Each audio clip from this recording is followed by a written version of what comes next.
By keep on rinsing your mouth and brushing your teeth repeatedly, you're not going to solve the solution of bad breath. The real cause could be further deep. I am Dr. Yoganand Reddy. I'm a UK trained gastroenterologist, and in this video I will be busting 7 of the biggest myths with regards to the bad breath. If you have tried everything for bad breath and it is not going away, this video is definitely for you. The first myth: bad breath always comes from the mouth. In fact, up to 20% of people who have bad breath do not have any issues with their mouth. So that's 2 out of 10 people, because the problem is further deep, further in the gut. Poor oral hygiene. Of course, if you don't have a good dental hygiene, that itself is a common cause of bad breath, but that's not the only reason. If you're repeatedly brushing, repeatedly rinsing, seen your dentist, and you continue to complain of bad breath, then we need to look deeper, because you could have other issues. It could be reflux, stomach acid that is coming frequently into the throat. It can come all the way up. There could be stones in the tonsils. It could be like a postnasal drip from the back of the throat. It could even be imbalance in the gut microbe or the gut's good bacteria. So there are a variety of reasons. Myth number 2 is, if you brush and floss, your breath should be fine. Of course, brushing teeth is important. Keeping a good dental hygiene is important. Brushing twice a day, needing to floss, rinsing properly. Brushing treats the surface symptoms. If the smell is, let us say, coming from the food pipe, stomach, or from the intestine, whatever toothpaste, whatever type of mouthwash you're going to use, it is not going to solve the problem, because that's not in the mouth. The third myth is mouthwashes fix the problems. So try and use more and more. So that is what some people do. Most mouthwashes will just mask the symptoms, and some, in fact, I'll tell you, they actually make things worse for you. Many mouthwashes contain alcohol, which can actually, if you repeatedly use, it can start drying out your mouth. If the throat is dry, there is less saliva, there is higher chance of bacterial growth. That itself can actually worsen your problem of bad breath. Sometimes they even disrupt or damage the bacteria that is required in our mouth for digestion, because the digestion begins in our mouth. Killing the good bacteria that actually fights the odor can be harmful. So if you do use mouthwash, use the alcohol-free ones that is got zinc, chlorhexidine, or essential oils. The other common myth they say is, I have eaten garlic, I've eaten onion. Yes, diet plays a role. If I eat an onion for some time, my breath will be smelling different. Garlic breath is real. If you eat a raw garlic, your breath will of course stink. But if your breath is smelling bad all the time, it's not going to be the food what you're eating. In fact, people who are fasting for longer hours, let's say going on all these kind of crash keto diets, very high protein diets, you can get a smell like this acetone breath.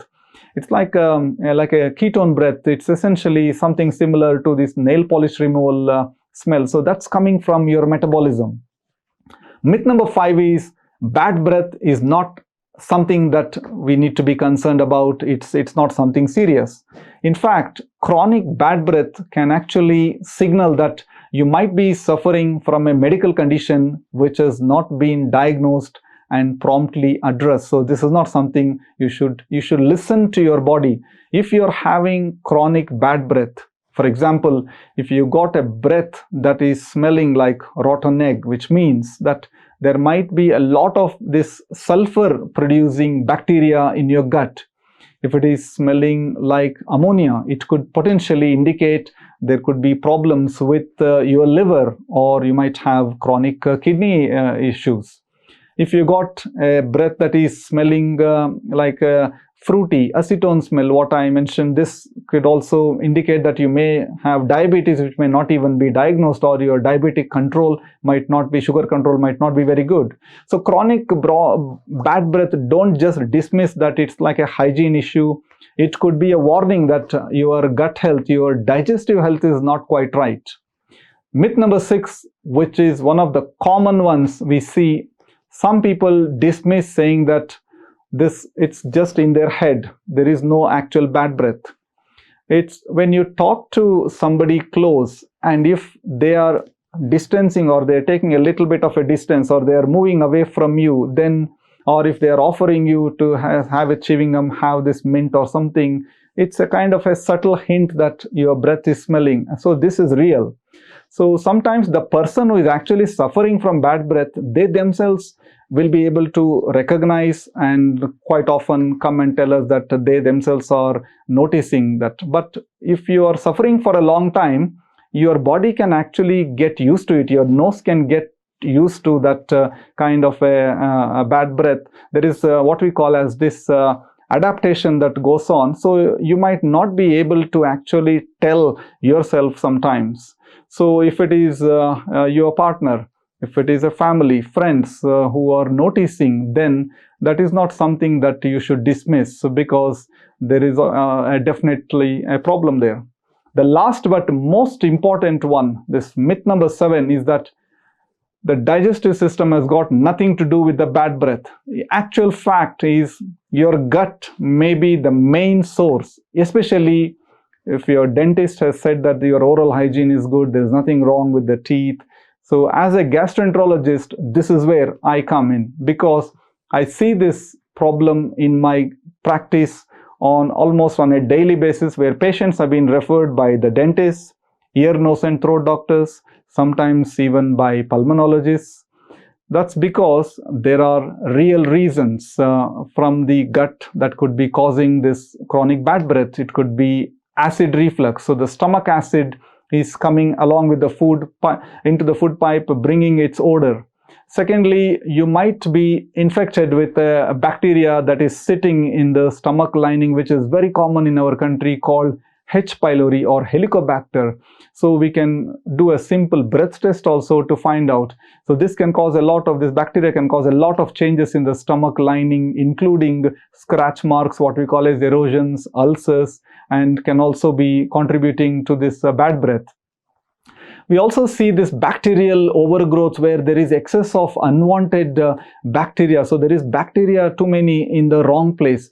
So if the breath is very stinky, if you are passing gas that is very smelly, and it's like a over fermentation kind of a smell, and this could also indicate that there is this bacterial overgrowth, and this is very easily detectable by the simple breath test which we do to analyze and check if there is a genuine bacterial overgrowth, which can be very easily treated.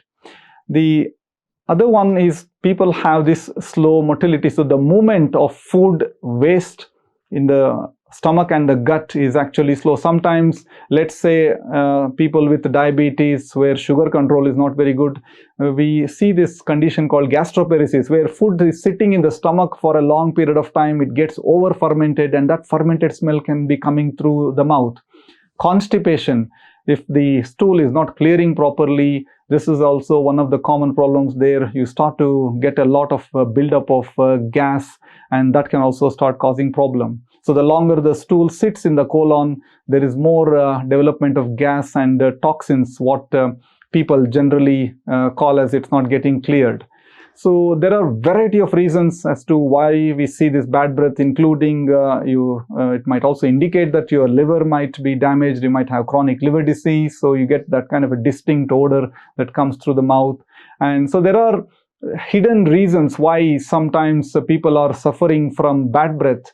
It's of course important to get this looked at, because there are simple things that can solve their chronic problem.